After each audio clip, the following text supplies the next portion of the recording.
Namaste to all. Namaste. Namaste to all. Good afternoon, sir. नमस्ते जी. चलिए हम लोग स्टार्ट करते हैं. जब से लोग ऐड हो रहे हैं, will start with the prayer. Gayatri.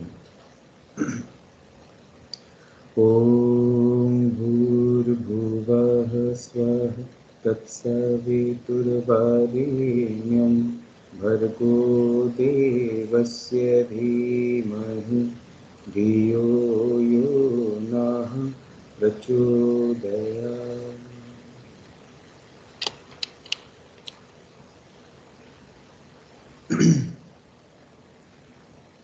आज एक्चुअली टाइम मैनेज हो पाया, इसलिए मैं आज क्लास ले पा रहा हूँ. ठीक है. तो ऐसे बीच बीच में देखते रहते हैं, यदि मैनेज होता रहता है तो ऑन द शेड्यूल टाइमिंग होगा, ऑन द शेड्यूल क्लास होगी. अदरवाइज फिर हम शाम को ही कोशिश Good करेंगे. afternoon, sir. नमस्ते. Good afternoon. तो अदरवाइज हम लोग फिर शाम को देखेंगे, है ना. तो जैसे जैसे मैनेज होगा तो आपकी क्लास शेड्यूल हो जाएगी, वो आपके टाइम टेबल में ऑलरेडी शो होगा, आपके एमएस में भी शो हो जाएगा. और यदि नहीं होता है तो फिर मैं ग्रुप में मैसेज करके फिर हम शाम को, है ना, 5 बजे जैसा ठीक लगता है मुझे, मतलब जैसा आप लोग का भी टाइम रहेगा उसके अकॉर्डिंग हम लोग मैनेज कर लेंगे. ठीक. तो चलिए स्टार्ट करते हैं आज की क्लास. जब से लोग ऐड हो रहे हैं तो हम लोग पिछले सेशंस को थोड़ा सा रिवाइज करें. तो जैसे कि हम लोगों ने पिछले सेशन में देखा, पिछली जो हमारी क्लास थी ध्यान योग. So Dhyan Yoga is the basic practice of the mastery of the mind. So Bhagavan Krishna says Arjuna and instruct to Arjuna how to control your mind, how to know the structure of the mind, how to know the particular layers of the mind, and how to control it, how to deprive it, how to, so the mastery of mind, the concept of in Bhagavad Gita described in the Dhyana Yoga. So if you know the concept of Hatha Yoga, if you know the concept of the Astanga Yoga, because the Hatha Yoga is the part of the also the practice of body and the pran, and is the Raj Yoga is the part of the mastery of the mind. So body and the mind is related to each other, and how to affect your body and how to affect your mind, with the practice of yoga. So in Bhagavad Gita 6th chapter, Bhagavan Krishna indirectly described the concept of the Astanga Yoga. Indirectly described the concept of Astanga Yoga. So anyone ask you know about what is the concept of Astanga Yoga in Bhagavad Gita, is any type of yam and niyam. So exact yam and niyam is not mentioned in Bhagavad Gita, but Bhagavan Krishna mentioning the practicing of the asana, practicing of the pranayam, practicing of the pratyahar, practicing of the dhyana, and samadhi, sthita pragya, this type of quality of the mind, this type of the personality in the mentioned the Bhagavad Gita. So, so here is not a confusion right now, because Krishna also said the concept of the inner practice like a pranayam, how to meditate environmental environment, ideal environment, what is the pre-preparation, so यहाँ पर हम लोग थोड़ा सा देखेंगे. तो आप लोग को पीपीटी दिख रही है ना, पीपीटी सभी को? एक second.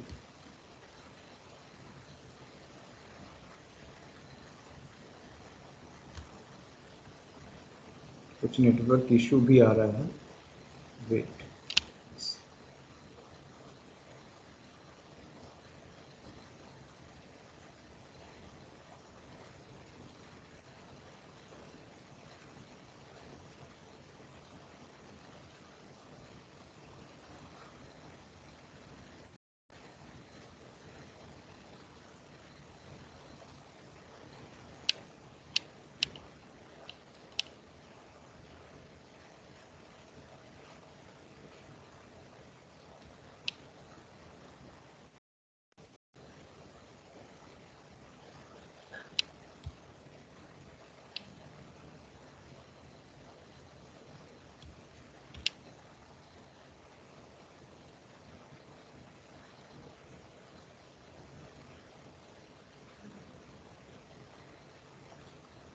I think some network issue is going on.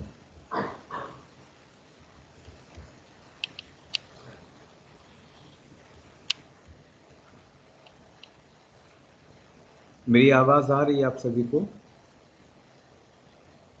Yes sir. PPT नहीं दिख रही है किसी को भी?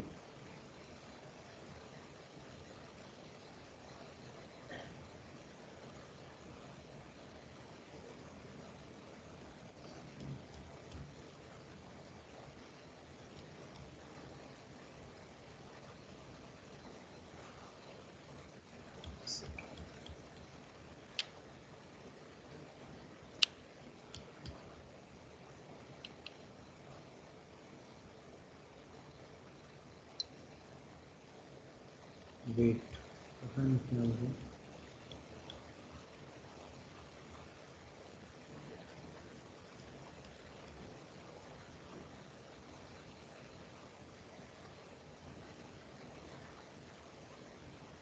यस, अभी दिखा पीपीटी?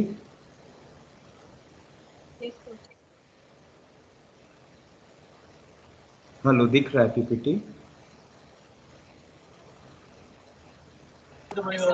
यस सर, दिख रहा है। Okay. Yes sir, it is visible. Okay. So पिछली क्लास में हमने आपको बताया था कि जो ध्यान योग का चैप्टर है वो 6 चैप्टर है इन भगवद गीता, एंड भगवान कृष्ण 6 चैप्टर से शुरू करते हैं, है ना, कि जो बेसिक प्रैक्टिस है, जो हमारे जैसे लोग हैं, जो लोअर कैटेगरी के लोग हैं, जिनका स्टेट ऑफ माइंड जो है वो काफ़ी डल है और काफ़ी पैंडुलम टाइप के लोग हैं, जिनकी स्थिति अर्जुन की तरीके से हो जाती है कई बार, उनके लिए क्या है ना सॉल्यूशन है। सो भगवान कृष्ण यहाँ अर्जुन की प्रॉब्लम को रिजॉल्व करने के लिए ये यहाँ पे जो बातें कर रहे हैं अब वो देखने लायक है और वो समझने लायक है, ठीक है। तो जैसे कि ध्यान योग का मतलब हमने आपको बताया था कि ध्यान योग क्या है। सो ध्यान योग का मतलब है to integrate your consciousness with the practice of the dhyan. And what is the dhyan? So dhyan is the continuous sustained attention effortless practice, है ना, sustain attention effortless practice is called a ध्यान। so यहाँ ध्यान का मतलब है to completely aware, to completely alert with the effortless. If you do effort for awareness, if you do effort for alertness, so है ना, you don't doing the practicing of the meditation, you doing the practice of the dharana. So dharana is the concentration and the dhyan is the outcome consequence of the dharana, है ना। सो ध्यान जो है वो बड़े अलग तरीके से यूज़ करते हैं। भले आज के समय में लोग ध्यान को इस तरीके से लेते हैं कि हाँ साहब आंखें बंद कर लो और एक कोने मुंह फुला के बैठ जाओ या एक कोने बढ़िया कोने में बैठे रहो आप ध्यान में। It's not a meditation. Meditation is the process of the self realization. So if you do the self realization, you should do the practicing of the meditation. आपको करना ही चाहिए यदि आपको अंदर की दुनिया में आना है तो यहाँ भगवान कृष्ण ने बहुत अच्छी बात बता दी थी कि किस तरीके से ध्यान के माध्यम से हम अपने अंदर की दुनिया में जा सकते हैं, है ना। और क्या बताया? तो उन्होंने ये भी बताया कि जो ध्यान योग है वो क्या है, सेल्फ इटर्नली प्रैक्टिस है। Self internally practice means the self purification, the self refinement, the self cleansing. So if you have go to the practice of the meditation, you know your structure, DNA structure of the mind, है ना। आपको पता चलेगा जब आप ध्यान करते हैं तो कई बार ध्यान करते समय बहुत सारी चीज़ें आपके जहन में चलती हैं, ढेर सारे थॉट्स आपके साथ चलेंगे, ढेर सारी बातें आपके साथ में चलेंगी, लेकिन जैसे ही आप उनको रिस्पॉन्ड करना शुरू करते हैं, जैसे ही आप उनको रिस्पॉन्स देना शुरू करते हैं तो वो आपको इफेक्ट करना शुरू करते हैं। सो मेडिटेशन में ज़्यादातर लोगों की क्वेरी होती है कि सर हमारा मन नहीं लगता है या नेगेटिव थॉट्स को कैसे कंट्रोल करें, है ना, जो इस तरीके से थॉट आ रहे हैं उनको किस तरीके से कंट्रोल्ड करें। तो यहाँ पर बातें जो आती है कि साथ थॉट कंट्रोल करने की नीड नहीं है ना। तो if you don't do response of any type of thought like the positive और द नेगेटिव, कोई भी थॉट है, यदि आप उनको रिस्पॉन्ड नहीं कर रहे हैं है ना, तो आप उनके चैनल से, आप उनके है ना एनर्जी से आप आसानी से जुड़ नहीं सकते। When you get immediate response of any type of thought, just you create the structure and all the ताना बाना like this। आप ताना बाना बुनना शुरू कर देंगे यदि आप किसी भी है ना थॉट को आप रिस्पॉन्स करना शुरू करते हैं। तो यहाँ भगवान कृष्ण बात करते हैं है ना ध्यान योग को as a practice of self internally, है ना, आत्मशुद्धे वर्ड यूज करते हैं, सेल्फ इंटरनली शब्द यूज करके वो समझाने की कोशिश करते हैं। फिर क्या है, फिर हमने पिछले एपिसोड मतलब उसमें देखा था कि कर्म। हाँ जी, पीपीटी नहीं दिख रही है क्या? Excuse me sir. हाँ जी सुन रहे हैं सर मैं मनमोहन बोल रहा हूँ सर। मेरा सर बैटरी डेड है, तो सर हम लोग ग्रुप में बैठ के सर क्लासेस ले रहे हैं सर। इट्स ओके ठीक। Thank you sir. तो पिछले सेशन में लेक्चर में हम लोगों ने कर्म संन्यास भी देखा था। ये पीपीटी शायद हैंग हो गई है, जब से ये ठीक होएगा तो हम आपको ऑलरेडी बता देते हैं ना। ऑलरेडी हमारा 6th चैप्टर चल रहा था है ना, और 6th चैप्टर में भगवान कृष्ण बात करते हैं पूरी स्थिति की कि मन कैसा है, किस तरीके से इसको कंट्रोल करना है, कैसे व्हाट इज आइडियल प्लेस और तमाम चीज़ें हैं। तो हम थोड़ा सा देखेंगे जब तक ये पीपीटी है ना पूरी तरीके से रिज्यूम हो रही है। आप 6th चैप्टर ओपन कर लीजिए, 6th चैप्टर। और 6th चैप्टर में फिर एक कंसेप्ट आया था कर्म एंड द कर्म संन्यास।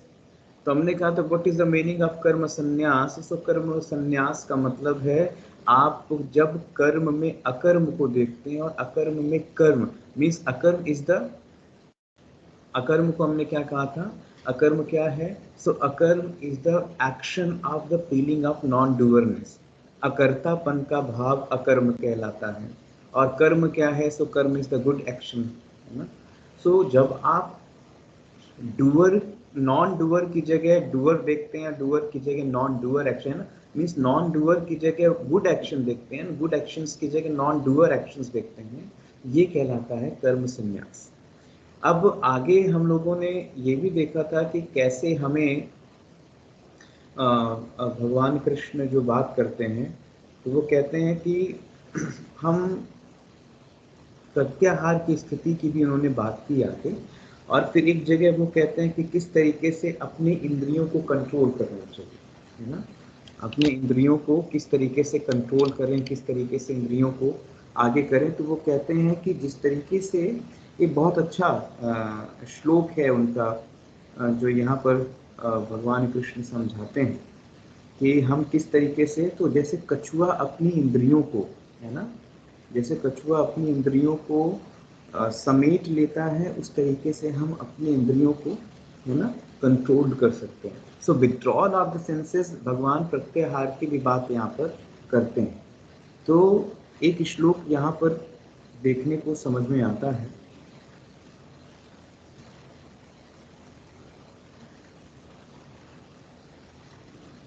यस,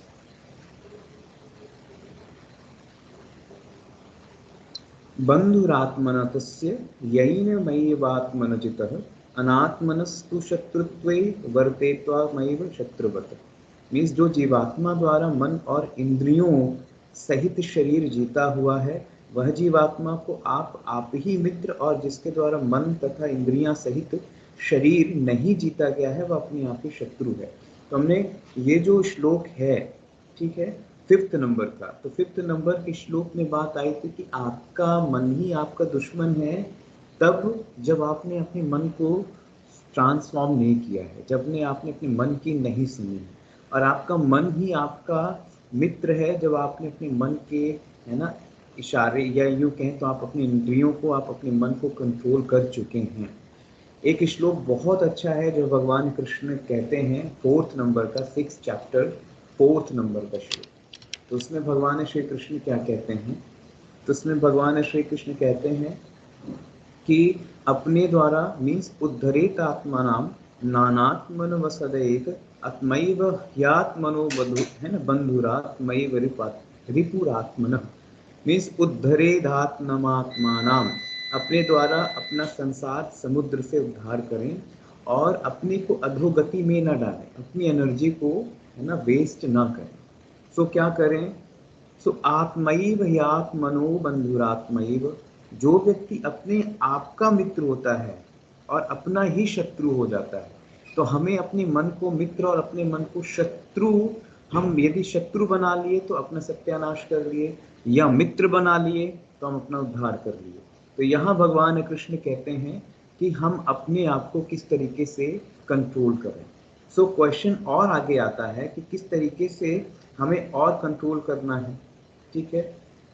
तो अब भगवान से जब अर्जुन पूछ लेते हैं कि साहब हमको ये बता दीजिए कि क्या करें, तो भगवान कृष्ण कहते हैं 11th नंबर के श्लोक में 6th चैप्टर श्लोक नंबर 11, यदि ये पीपीटी नहीं मूव हो रही है तो आज केवल और केवल आप सुनते जाइए, क्योंकि ऑलरेडी पिछले सेशन में हमने इसको रिपीट किया हुआ है। आज थोड़ा सा हम श्लोक में ही हैं, तो हमें ज़्यादा दिक्कत नहीं होनी चाहिए जब यदि आपके पास भगवत गीता का है ना, भगवत गीता है तो, या एप्लीकेशन फॉर्म में हो या किसी भी फॉर्म में हो, आप उसको रखें।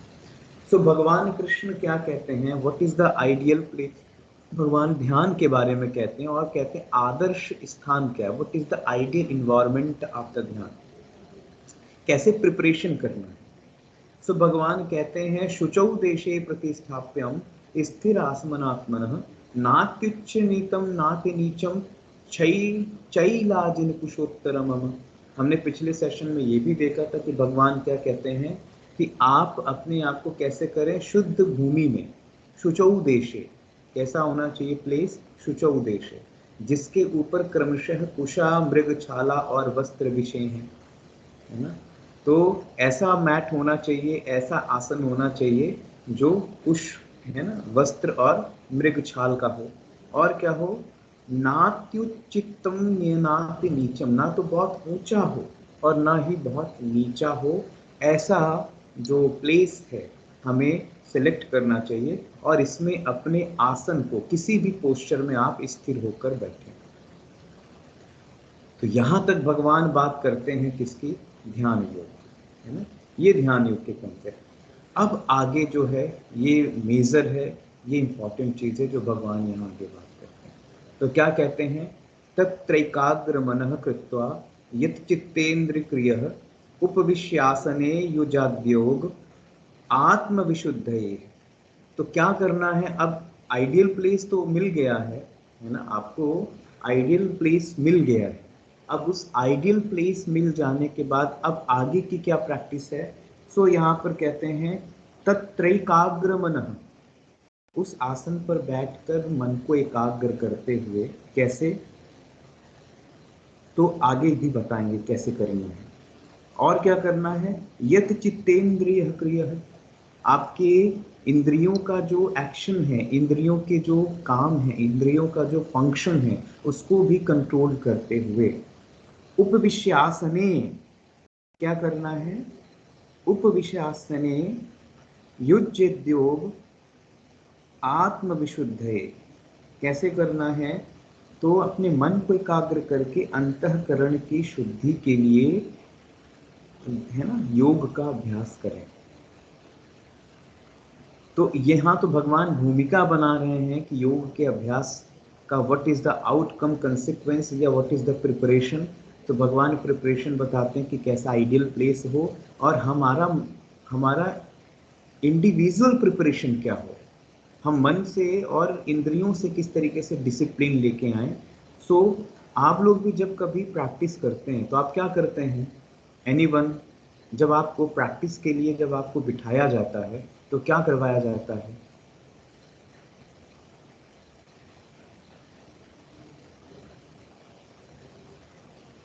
क्या करवाया जाता है,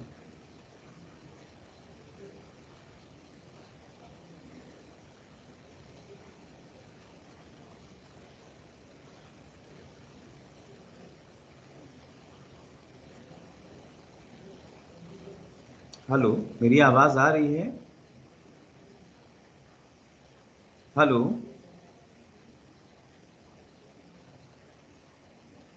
हेलो, हेलो,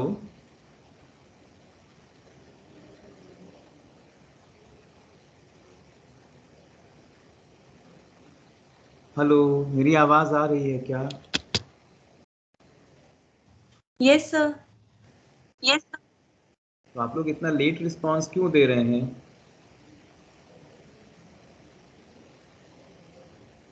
आप लोग क्लास अटेंड कर रहे हैं क्या? Yes, sir. बट आपकी आवाज मेरे को अभी आई थी तो मैंने आपको आंसर कर दिया। नहीं, लेकिन मैंने तो पहले ही क्वेश्चन किया, तो मैंने मेरा क्वेश्चन सुनाई दिया आप लोगों को? नो सर, क्वेश्चन नहीं सुनाई दिया था आपका। हो सकता है कोई टेक्निकल मतलब ग्लिच आ रहा हो, हैंग हो रहा हो कुछ। नहीं, तो अभी मैं पढ़ा रहा हूँ तो मेरी बातें किसी को नहीं सुनाई दी? तो मुझे आपका क्वेश्चन नहीं सुनाई दिया, अभी आपने जो पूछा वो सुनाई दिया था। इसका मतलब बहुत सारी चीजें फिर छूट गई होंगी, फिर इतना सारा बोला मैंने तो।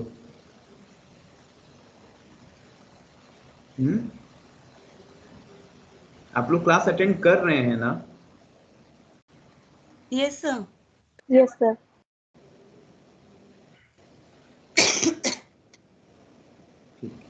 तो मेरा क्वेश्चन ये था कि जब आप योग की प्रैक्टिस के लिए अपने आप को प्रिपेयर करते हैं तो आप क्या करते हैं सबसे पहले?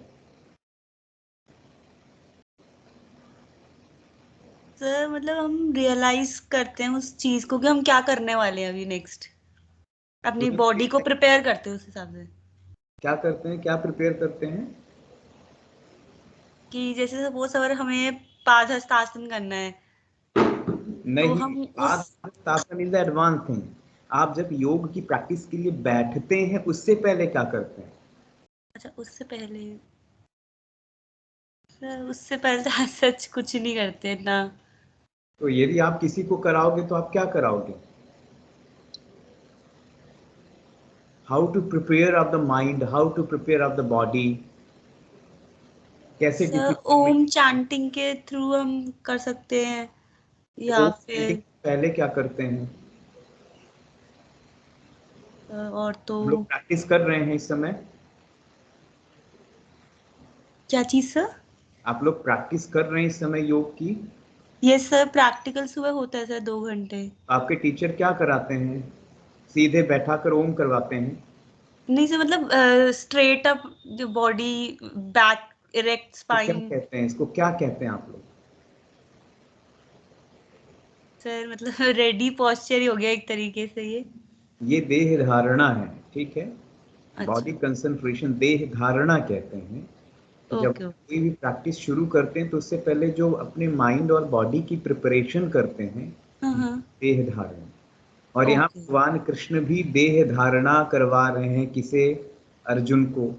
तो उनका देह धारणा क्या है? तो भगवान कृष्ण अर्जुन को क्या समझाते हैं कि सबसे पहले बेसिक प्रिपरेशन कर लो कि कहाँ बैठना है, किस जगह बैठना है, कितना ऊपर कितना नीचे, पोजीशन क्या होनी चाहिए, आइडियल प्लेस क्या होना चाहिए, कितना क्लीन होना चाहिए, तमाम चीजें। फिर दूसरे श्लोक में, जब श्लोक number 12, 6th chapter 12 number versus, इसमें भगवान कृष्ण कहते हैं कि अब मन और इंद्रियों को किस तरीके से कंसंट्रेट करना है। नाउ जब इतना कर लेते हैं तो अब उसके बाद क्या बोलते हैं, अब कहानी आती है क्या करना है। तो भगवान कृष्ण क्या कहते हैं कि 13 नंबर का श्लोक है, किसी के पास है? 6 चैप्टर 13 नंबर श्लोक पढ़िए कोई।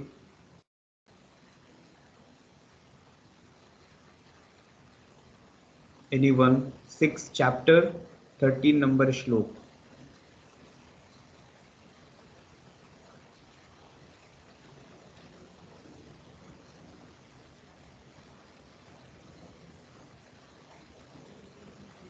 किसी के पास नहीं है भगवत गीता? एप्लीकेशन में भी नहीं? No sir. आप इंटरनेट यूज कर रहे हैं, इंटरनेट के थ्रू चले जाइए, देख लीजिए online Bhagavad Gita book. Yes sir, अभी देखते हैं सर। 16th नंबर श्लोक ना? हाँ, 13 अच्छा number, 13। 6th chapter. Okay okay.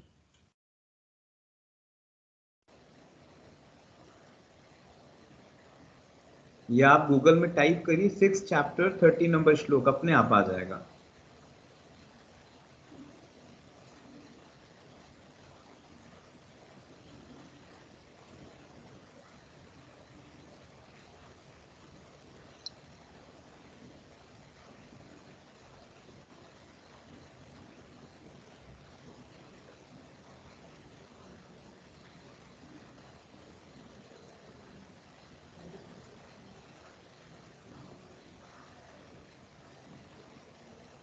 देखा किसी ने? यस सर, देख लिया। क्या है, पढ़िए। तत्रैकाग्रं मनः कृत्वा यति चित्तेन्द्रिय क्रियः ये 12 उपविश्य। नंबर का श्लोक है। हाँ, सॉरी सर। ये 12th नंबर का श्लोक है। 13 सर नंबर। इसके अगला वाला जो बता रही हूँ, स्मम काशीरोग्रीवं धारयन्त्रचलं स्थिरः समे प्रेक्ष्य नासिकाग्रं स्वयं दिश शान्वलोकयन्। संस्कृति, ये जो संस्कृत तुम्हारी है वो बीपीएल में आती है। तुम्हारा संस्कृत किस चीज में आती है सर? बीपीएल में आता है, बिलो पॉवर्टी लो में है क्या तुम्हारी? बहुत गरीब है तुम्हारा संस्कृत तो। सर ये थोड़ा टफ था श्लोक, वैसे संस्कृत का नहीं मतलब आज पढ़ लेती हूँ सर अच्छे से, ऐसी कोई बात नहीं है, बट ये बहुत ही टफ था। एक बार फिर ट्राई करो। स्मम पढ़ लो। रोग्रीव्यं धारयन्नचलं स्थिरः समे प्रक्ष्य नासिकाग्रं स्वयं दिक्श शान्वलोकयन्। इसमें अपने आप को 10 आउट ऑफ 10 में से कितना मार्क्स दोगी चैंटिंग में? सर 1 ही दूंगी मैं तो। चलिए हम पढ़ते हैं। समंकाय शिरोग्रीवम धारयन्न चले स्थिर सब संप्रेक्ष नासिकाग्रम स्वदिशानलोकयन्। कहने का क्या मतलब है? समंकाय शिरोग्रीवम कैसा होना चाहिए? What is the ideal posture? हमारा आइडियल पोस्चर अब कैसा होना चाहिए? हम बैठें तो कैसे बैठें? जैसे भी आपने कहा कि आपको इंस्ट्रक्शन दिया जाता है, आप देह धारणा करते हैं ना, तो आपकी बॉडी को प्रिपेयर कराया जाता है, जिसको आप प्री पोजिशंस कहते हैं या बॉडी प्रिपरेशन कहते हैं या पोस्चरल प्रिपरेशन कहते हैं। तो उस प्रिपरेशन को भगवान कृष्ण उसको योग स्थिति का नाम दे रहे हैं कि हम योग स्थिति में कैसे आए। सो योग स्थिति में आने के लिए, यौगिक पोजीशन में आने के लिए क्या करना है? तो हम बैठे कैसे? समंकाय शिरोग्रीवम, ये भगवान की भाषा है, ध्यान रखिएगा। ये किसी और की भाषा नहीं है कि लोगों ने अपने से बना दी है। यहाँ भगवान आसन की आइडियल पोस्चर और अलाइनमेंट की बात कर रहे हैं। तो ये सबसे ज्यादा साइंटिफिक हुआ कि भगवान ने भी बात की कि पोस्चर किस पोस्चर में और किस रूप में बैठना चाहिए। सो समंकाय शिरोग्रीवम धारयन्नचलम स्थिरः। समंकाय, काय मीन्स बॉडी, शिरो मीन्स सिर, हेड।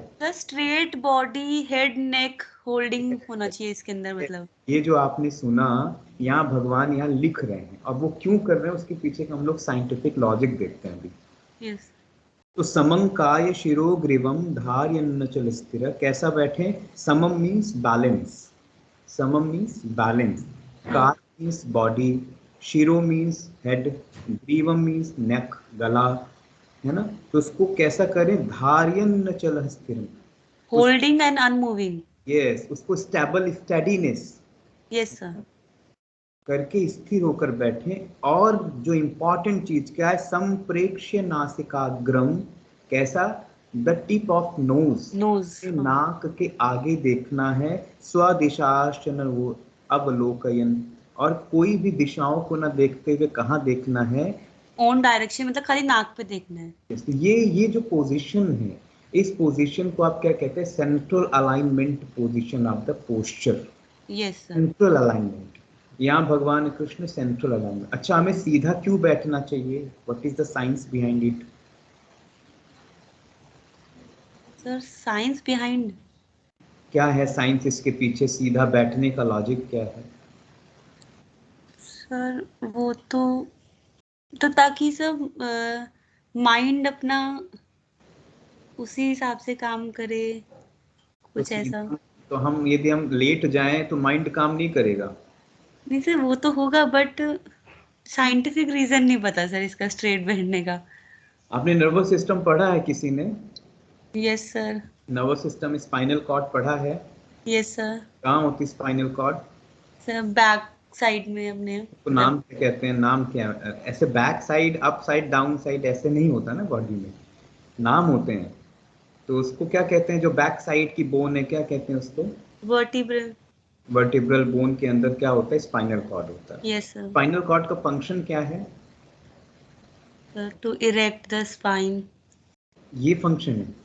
और नहीं सर, मतलब मैसेज पास करना। किस टाइप के मैसेजेस पास करना, और क्या मैसेजेस पास करना? सर मैसेजेस तो मतलब कुछ भी, जैसे सपोज कुछ किसी गर्म चीज को हम टच कर रहे हैं तो उससे हाथ हटाना, तो अच्छा रिफ्लेक्स एक्शन टाइप होता है उसका। अच्छा, और क्या होता है? सर और क्या होते हैं और तो नहीं पता। चलिए मैं बताता हूँ। Spinal cord is a representation of the sushumna nadi. हमारे बॉडी में जो सुषुम्ना नाड़ी है उसका रिप्रेजेंटेशन जो है वो स्पाइनल कॉर्ड करता है अकॉर्डिंग टू मेडिकल साइंस। और अभी भी इस पर रिसर्च चल रहा है कि जो सुषुम्ना नाड़ी है यानी जो स्पाइनल कॉर्ड है वो और क्या क्या करता है। तो आपको पता होगा कि स्पाइनल कॉर्ड हमारे नर्वस सिस्टम के किस पार्ट में आता है? एनीवन? स्पाइनल कॉर्ड हमारे नर्वस सिस्टम के कौन से पार्ट में आता है? एनाटॉमी पढ़ रहे हैं ना आप लोग? कौन से पार्ट में आता है? Yes. How many type of nervous system? Sir इतनी साइंस तो बिल्कुल याद नहीं है। पढ़ा है ना? सर अभी से न्यूरो चैप्टर ये स्पेस। पढ़ा है। सर अभी अभी पूरा हमने ये स्पाइनल कॉर्ड का सिस्टम नहीं पढ़ा, हमें खाली अभी रेस्पिरेटरी और हार्ट हार्ट का ही पढ़ा है बस, इसलिए ओके चलिए कोई तो बात थोड़ा काफी पुराना हो गया तो याद नहीं है बिल्कुल भी। नहीं। तो नर्वस सिस्टम पढ़ा है ना? हाँ बस सर पहले पढ़ा है, मतलब अभी रिसेंटली बिल्कुल नहीं पढ़ा। ओके। सो नर्वस सिस्टम जो है हमारे बॉडी का कम्युनिकेशनल डिपार्टमेंट है, या यूँ कहें तो हेड ऑफ द डिपार्टमेंट है, ट्रांसपोर्टेशन डिपार्टमेंट है, जो भी नाम दे सकते हैं। आईटी डिपार्टमेंट नर्वस सिस्टम है। और उसके यदि पार्ट की बात करें तो जैसे सीएनएस, सेंट्रल नर्वस सिस्टम आपने पढ़ा होगा। तो सेंट्रल नर्वस सिस्टम के अंदर दो बड़े बड़े मेजर एलिमेंट आते हैं, एक ब्रेन है और एक स्पाइनल कॉर्ड है। और स्पाइनल और कॉर्ड और ब्रेन का जो रिश्ता है वो कैसा है, तो जैसे सुई और धागे का रिश्ता होता है ना, उस तरीके के रिश्ते हैं। तो जो भी स्पाइनल कॉर्ड का काम, मेजर काम क्या है, तो स्पाइनल कॉर्ड का मेजर काम है आपके जो भी ऑर्गन है, आपके जो सिस्टम है, उन ऑर्गन और सिस्टम से सिग्नल लेना और उनसे मोटर मीन्स उनसे एक्शन करवाना, दोनों काम है स्पाइनल कॉर्ड का। ठीक है। तो जो सिग्नल लेने का काम है, चूंकि स्पाइनल कॉर्ड सिग्नल लेता है, ब्रेन को भेजता है, ब्रेन फिर सिग्नल देता है स्पाइनल कॉर्ड को, स्पाइनल कॉर्ड ऑर्डर करता है कि यस एक्शन करिए। तो जैसे आप कोई भी रेस्पायरेशन कर रहे हैं, आपके बॉडी में डाइजेशन हो रहा है, आपके बॉडी में कुछ भी हो रहा है, तो वो उसके पीछे जो रिस्पॉन्सिबल है वो कौन है? Spinal cord. यदि हम बैठते हैं तो जब आप बैठ के कोई प्रैक्टिस कर रहे हैं और आपका अलाइनमेंट आप देखें कि बैठते समय ज़्यादातर हम ये बैठना क्या है, सो ऑलवेज जब आप किसी भी पोस्चर में बैठते हैं तो आप क्या करते हैं? आप एंटी ग्रेविटी फेवर में होते हैं। किसमें होते हैं? Anti gravity. ठीक है। तो आप देखेंगे कि ज़्यादातर जो आपका बॉडी पोस्चरल है वो हमेशा झुका हुआ होता है। क्यों झुका हुआ होता है? क्योंकि आप ग्रेविटी के फेवर में भी थोड़ा सा होते हैं, कुछ ग्रेविटी के एंटी होते हैं। तो आप बैठने में कई बार आपको उतनी दिक्कत जाती है जितनी कि लेट है ना, उतनी दिक्कत नहीं जाती जितनी लेटने, सॉरी, उतनी दिक्कत होती है जितना आप आसानी से लेट सकते हैं। तो जब आप लेटेंगे तो आपको लेटने में कोई प्रॉब्लम नहीं होती क्योंकि आप ग्रेविटी के फेवर में हैं। लेकिन जब आप बैठते हैं या कोई बैलेंसिंग पोस्चर करते हैं तो आप क्या करते हैं? आप ग्रेविटी से झगड़ा करते हैं, आप ग्रेविटी के एंटी हो जाते हैं। तो हम जब ग्रेविटी के एंटी हो जाते हैं तो हमारे बॉडी में एक तो सबसे बड़ा चेंजेस होता है हीमोस्टेटिस बैलेंस। तो जब कभी आप ट्री पोज करते हैं या आप कोई balancing posture like Nataraj posture एक पादंगुष्ठासन, एक पाद नमनासन, उत्कट आसन, हस्त वृश्चिकासन, हैंड स्टैंडिंग, शीर्षासन, इस तरीके के कोई बैलेंसिंग पोस्चर्स करते हैं तो आप क्या महसूस करते हैं? आप महसूस करते हैं कि आपका हीमोस्टेटिस बैलेंस बॉडी का बड़ा मेहनत करना पड़ता है, और एक बार यदि आप बैलेंस करते हैं तो आपका सारी चीजें है ना एक पर्टिकुलर पॉइंट पे बैलेंस होने के बाद न्यूट्रल हो जाती है। तो बस बैलेंसिंग के दौरान जो हमारी एफर्ट है वो कई बार ज़्यादा होती है। तो एक तो ये है कि नर्वस सिस्टम इसमें कई बार ज़्यादा एक्टिव होते हैं जब हम बैलेंसिंग पोस्चर्स करते हैं। दूसरा जो मेजर रीज़न है कि हमें सीधा क्यों बैठना चाहिए, तो सीधा बैठने का रीज़न क्या है? सीधा बैठने का रीज़न है कि जो आपका वर्टिब्रल रीज़न है वो अभी किस फॉर्म में है? वो कर्वेचर फॉर्म में है ना, कर्वेचर फॉर्म में रहता है ना वर्टिब्रा, ठीक है। तो जब आप सीधा बैठते हैं तो आपका जो वर्टिब्रा है वो परपेंडिकुलर होता है आपके ग्रेविटी के लेवल पे, एग्जैक्ट परपेंडिकुलर।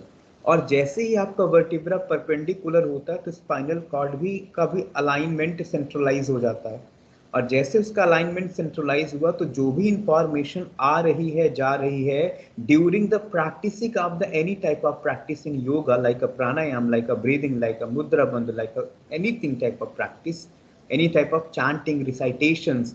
तो होता क्या है कि जब आप कुछ बोल रहे हैं, कुछ कर रहे हैं, तो सिग्नल्स तो आपके स्पाइनल कॉर्ड से आपके ब्रेन तक जा ही रहे हैं। आ रहा समझ में सभी को? सुन रहे हैं क्या? Yes sir. ठीक है। लेकिन यदि आप हल्का सा कर्वेचर करके बैठेंगे और हल्का सा आप है ना कमर को और गर्दन को झुका कर बैठेंगे तो आपके स्पाइनल कॉर्ड में क्या हो जाएगा? आपके स्पाइनल कॉर्ड में कर्वेचर बनेगा। तो आपका जो अभी सेंट्रलाइज एनर्जी थी जो बिल्कुल सीधे आपके ब्रेन तक पहुंच रही थी, अब वो न्यूरोट्रांसमीटर ब्रेन तक जाने में डिले होंगे और वो कर्वेचर जैसा होएगा। सपोज टू भी इस तरीके से आप झुक के बैठे हुए हैं तो आपका मैसेज जाएगा तो, लेकिन आप यदि झुक के बैठे तो वो कर्वेचर से होते हुए जाएगा, और कई बार ऐसी स्थिति में ब्रेन को प्रॉपर सिग्नल नहीं मिलता है जिसकी वजह से ब्रेन जो है वो डिस्कम्फर्ट हो जाता है और वो उसको आलस आने लगेगा, उसको दर्द होगा, पेन होगा, तो आप अनस्टेबल हो जाएंगे। तो होता क्या है, जब आप अनस्टेबल हो जाएंगे तो फिर ब्रेन आपको मैसेजेस देगा कि चलो रिलैक्स कर लो। तो इसीलिए जब हम सीधा बैठते हैं तो सीधा बैठने में आपके एनर्जी का सिंक्रोनाइजेशन प्रॉपर अलाइंड होता है, प्रॉपर सिग्नल्स ब्रेन को जा रहे होते हैं जिसकी वजह से ब्रेन हाइपर एक्टिव होता है। और जब आप सीधे बैठते हैं और पूरी तरीके से जो एनर्जी है उस एनर्जी का सही यूज हो रहा होता है, सही यूज हो रहा होता है। इसलिए भगवान कृष्ण यहाँ क्या कहते हैं कि समंकाय शिरोग्रीवम धार्यन चल स्थिर है। कैसा बैठना है? स्थिर बैठना है। और स्थिर, एक तो डेफिनेशन आपने सुनी होगी आसन की, बहुत ही परफेक्ट और बहुत ही फेमस डेफिनेशन है, स्थिर सुखम आसनम। सुना है किसी ने?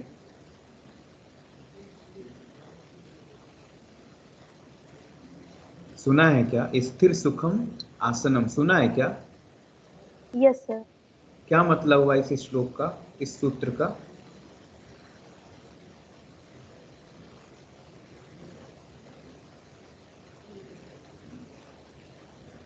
मतलब क्या हुआ? मतलब भी बताइए थोड़ा सा।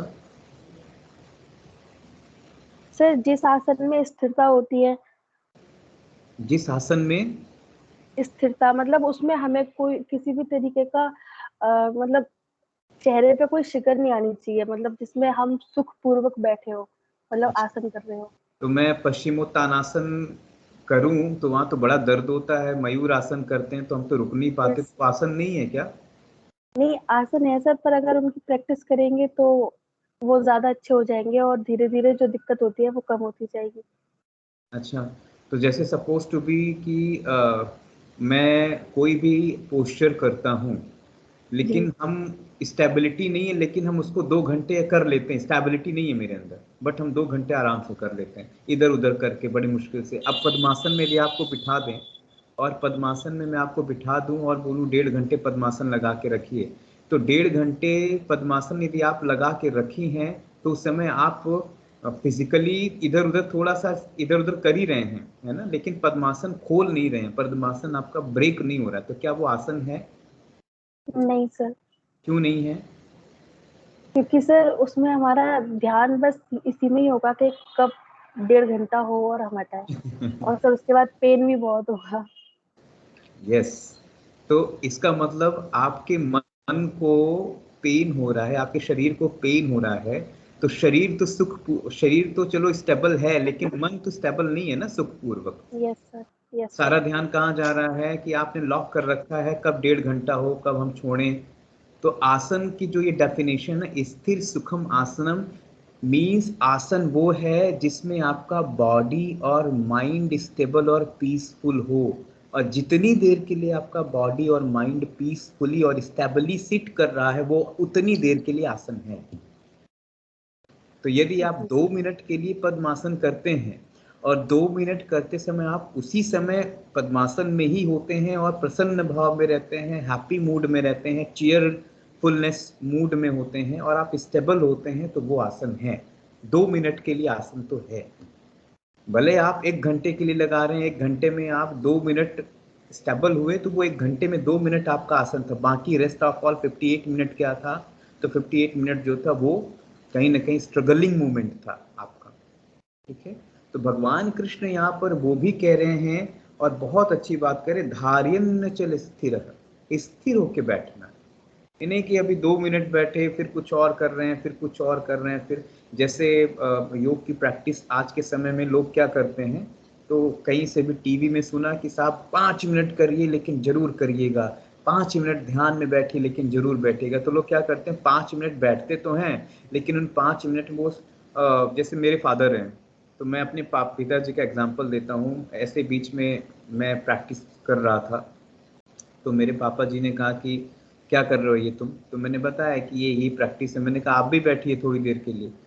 तो वो थोड़ी देर के लिए बैठे, और चूंकि वो इतने हाइपर एक्टिव हैं, उनसे एक जगह बैठा नहीं जाता है, वो कुछ ना कुछ करेंगे।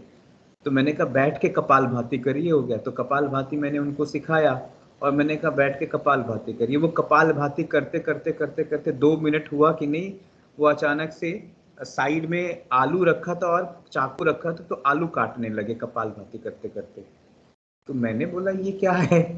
तो बोले ये हो नहीं पा रहा है। तो क्या हुआ इसका मतलब? ये एग्जांपल मैं अपनी फैमिली का दे रहा हूँ। क्यों दे रहा हूँ? क्योंकि ये सारी चीजें आप ऑब्जर्व करते हैं। सो वहां पर state of the body and state of the mind कैसा है? अनस्टेबल।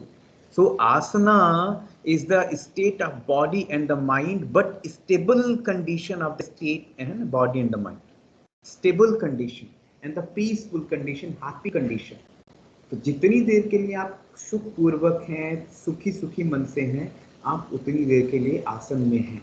और भगवान कृष्ण यहाँ पे बात करते हैं समं काय शिरोग्रम धार्यन चल स्थिर है। और ये क्या है? It is the physical discipline of the posture. यहाँ भगवान कृष्ण शारीरिक अनुशासन की बात कर रहे हैं। What is the physical discipline? समझ आ रहा है सभी को? Yes sir. So physical discipline की बात है। फिर एक जगह भगवान कृष्ण बहुत अच्छी बातें करते हैं जो समझ लेने लायक है। तो यहाँ हमने क्या देखा? या आज हमने यहाँ पर 2-3 चीजें देखी।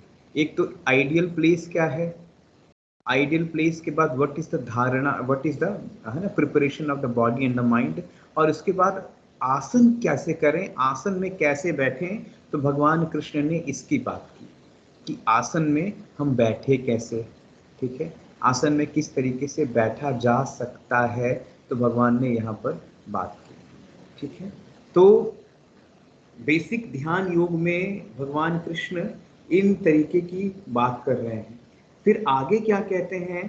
तो आगे 14 नंबर के श्लोक में अब भगवान आगे कहते हैं अब क्या करना है। तो अब प्रशांतात्मा विगत, प्रशंस आत्मा विगत भी ब्रह्मचारी व्रते स्थितः मनः संयम्य मच्चित्तो युक्त आसीत मत्परः। तो प्रशांतात्मा कैसा हो? तो हमारी जो है ना, हमारा जो अंतःकरण है वो प्रसन्न हो। विगत भी ब्रह्मचारी व्रते, ब्रह्मचारी के व्रत में स्थित। Brahmachari means the oneness, the unity. Brahmachari means ये नहीं कि those were control your sexual energy, it's called a brahmacharya. It is a by product of the brahmacharya. लेकिन ब्रह्मचर्य का मतलब है ब्रह्मम आचरति, those who are like act with like a Brahma. And who is a Brahma? So Brahma is the supreme doctrine. So is a Brahma. So ब्रह्मम आचरति। so यहाँ क्या करना, ब्रह्मचारी के व्रत में स्थित होकर प्रसन्न आत्मा, भय रहित होकर भाली भांति, है ना, भली भांति शांत अंतःकरण वाला सावधान योगी मन को रोककर मुझ में चित्त वाला और मेरे परायण में स्थिर हो जाए। तो जो व्यक्ति मेरा ध्यान कर रहा है, यहाँ भगवान कृष्ण अपना ध्यान की मतलब वो परमात्मा की बात कर रहे हैं। ऐसा नहीं कर रहे हैं कि यहाँ साहब तुम मेरा पिक्चर ले और मेरी फोटो पर ध्यान करो। यहाँ भगवान कृष्ण जो है परमेश्वर फॉर्म में है, और परमेश्वर जो बातें कर रहा है अर्जुन से, वैसी बातें भगवान कृष्ण यहाँ पर कर रहे हैं। ठीक है, तो हम किस तरीके से हो, हमारा नेचर किस तरीके से हो, हम किस तरीके से बने, यहाँ भगवान कृष्ण बात कर रहे हैं। ठीक है, तो अपने आप को किस तरीके से रखना है, सो अपने आप को टोटल इंटीग्रिटी, है ना। तो फिजिकल डिसिप्लिन आपकी जितनी स्ट्रांग होगी, शारीरिक धारणा जितनी स्ट्रांग होगी, मानसिक धारणा भी आपकी उतनी ही बेहतर होगी, ये मान के चलिए। इसलिए आसन को हम बकवास ना माने, बैठने की पोजीशन को हम बकवास न माने। कई बार लोग कहते हैं ना कि आसन कर लिया क्या हुआ। सो आसन का मतलब यहाँ पे जो बैठने की पोजीशन हो रही है आपकी, जिसमें आप बैठे हुए हैं, ठीक है, आप और चीज़ों में हो सकता है थोड़ा बहुत आप रियायत कर दीजिए, आप कम कल्चरल पोज करिए, लेकिन जब कभी आप ध्यान या प्राणायाम की स्थिति से जुड़ते हैं, या मंत्र जप या किसी भी ऐसी स्थिति में जुड़ते हैं, तो आपको कम से कम आसन के डिसिप्लिन को तो समझना पड़ेगा। तो आसन का डिसिप्लिन समझेंगे तब जाके कहानी बनेगी। तो बाद में भगवान कहते हैं कि आपको यदि क्षमं काय शिरोग्रीवम के भाव के साथ आगे चल भी रहे हैं, तो उसके बाद क्या कहे, प्रशांतात्मा विगत विमूढ़, है ना।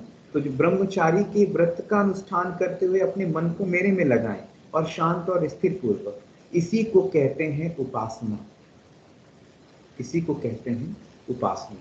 और ये भगवान कृष्ण बहुत अच्छे से समझाते हैं, बहुत अच्छे से समझाने की कोशिश करते हैं। ठीक है, तो ध्यान योग के कंसेप्ट में ये गहरा भाव आया। फिर क्या है, तो कहते हैं युजन्नेव सदात्मनम योगी नियतमानसः शांतिम निर्वाण परमाम मत्स्य संस्थापि गच्छति। 15th नंबर का श्लोक, 6th चैप्टर 15th नंबर का। तो कैसा है, तो वो योगी के कैरेक्टरिस्टिक्स को बताते हैं कि जो योगी अपने मन को वश में कर लिया है और अपनी आत्मा को मुझ में मीन्स परमेश्वर में लगा के रखता है, ऐसा व्यक्ति परम प्रकाष्ठा रूपी शांति को प्राप्त होता है। So attain the supreme bliss, attain the, है ना, supreme doctrine, attain the supreme consciousness, it's called a real योगी।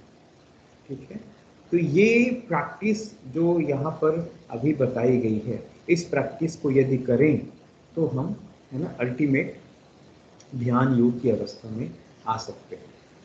अब हम कल की क्लास में मिलेंगे और कल बात करेंगे कि what is the characteristics of the, है ना, control mind person, how to control your mind, है ना, what is the equanimous state of the mind, है ना। तो कुछ बातें और करेंगे कल, है ना, कुछ बातें और है ध्यान योग की। फिर उसके बाद हम लोग आगे के क्रम में चलेंगे, और आपका एक बहुत ब्यूटीफुल लेक्चर है भक्ति योग, ज्ञान योग। ये दो लेक्चर जो हैं, आप इन दो लेक्चर्स को मिस नहीं करिएगा। नेक्स्ट क्लास में हम लोग मिलेंगे, 3rd क्लास में, तो हम भक्ति योग पे आएंगे, फिर ज्ञान योग में आएंगे। The characteristics of the bhakta, the characteristics of the gyan yogi, what is the eligibility of the gyan yogi, how many type of the bhakta, how many type of the gyan yogi. इस तरीके से भगवान कृष्ण बात करते हैं, और हम उसको भी अगली क्लास में समझेंगे। ठीक है, तो आज इतना ही। आज ध्यान योग का एक मॉड्यूल हमने कंप्लीट किया है। कल ध्यान योग के दूसरे मॉड्यूल पे आएंगे और उसको देखेंगे कि वहाँ पर और क्या बातें आ रही हैं, ध्यान योग की क्या खासियत है। उससे पहले आप लोग 6th चैप्टर, आपका टास्क है है ना, आपका असाइनमेंट है कि आप 6th चैप्टर को आज पढ़िएगा अच्छे से, और 6th चैप्टर के सारे श्लोक पढ़िए, सारे श्लोक, है ना, जितने भी श्लोक हैं आप उनको पढ़ने की कोशिश करिएगा, ठीक है। तो टोटल 6th चैप्टर में 47 श्लोक हैं और आप 47 को आसानी से पढ़िए, सीखिए और जानिए, ठीक है। कल मिलेंगे शांति पाठ। ओम विश्वानि देव सवितर्दुर्तानि पराशुभ यद्भद्रं तन्नु आशुभ। ओम शांति शांति शांति सर्वारिष्टसु शांतिर्भवतु।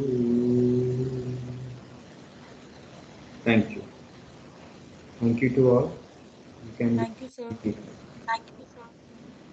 थोड़ा पढ़ाई करिए आप लोग, हाँ, हाँ जी थोड़ा सर। सा मेहनत करिए, क्योंकि लेवल जो है अभी सीखने का है। आप लोग इस तरीके से अनस्टेबल लेवल के रहेंगे तो ठीक नहीं लगता ना, तो सीखते रहिए, पढ़ते रहिए, जो सवाल हैं वो पूछते रहिए, ठीक है। चलिए, श्योर सर। ओके, नमस्ते। नमस्ते सर।